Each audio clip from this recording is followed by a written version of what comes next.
Para sagutin po yung ating mga katanungan hinggil sa nasabing bagyo, makakasama po natin si Pag-asa Weather Forecaster Meno Mendoza. Good morning, Mr. Mendoza.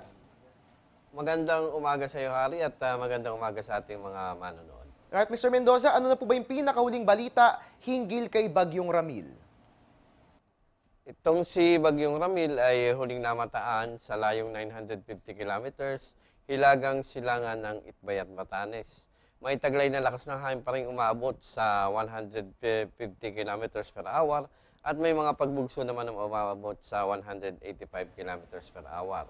Itong Bagyong Ramil na to, yung international name niya, tayo ang nag-contribute nito na ang ibig sabihin ay maranasan natin o danas. Alright, Mr. Mendoza, may posibilidad po ba na mag-landfall si Bagyong Ramil at makararanas nga po ba tayo ng direktang epekto mula sa nasabing bagyo? Kung makikita natin sa kasalukuyang pwesto ni Ramil, ito ay napakalayo upang mag-landfall at para tayo direktang maapektuhan ito.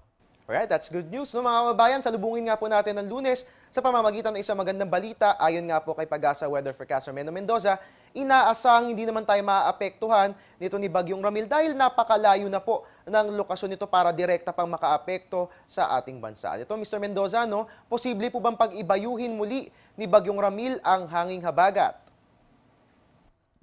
Sa kasalukuyan, napakahina na ng ating southwest wind flow o yung ating hanging amihan. Kaya't walang pagkakataon na ito ay mapalakas muli ng ating bagyo.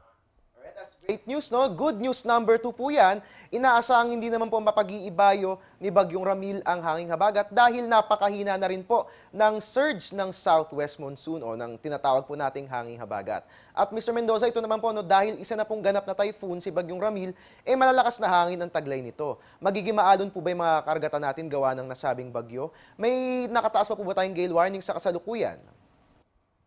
Yung ating mga gale warning, naibaba na natin ito kahapon pa. So sa ngayon, maganda naman ang para sa mga mangingisda at makapalaot sila. Subalit, iwasan lamang natin na pumunta dito sa direksyon kung saan nandoon ang ating bagyo. Alright, good news na naman po. Good news number 3, puno-puno tayo ng good news. In fairness mga kababayan, ibinaba na nga po ng Pag-asa ang gale warning simula pa po kahapon. Kung kaya't maaasahan po natin na magiging ligtas na po yung ating mga karagatan. Pero ganun pa man, paalala nga po ni Pag-asa Weather Forecaster Meno Mendoza, huwag po natin puntahan yung karagatan kung saan nandun po yung direksyon ni Bagyong Ramil. At ito naman po, no, Mr. Mendoza, kailan nga po ba natin maaasahan ang tuluyang paglabas ni Bagyong Ramil sa Philippine Area of Responsibility? Nakikita natin na napakalapit na nito sa ating power line. Kaya't oras na lang ang hinihintay nito bago makalabas sa ating Philippine area.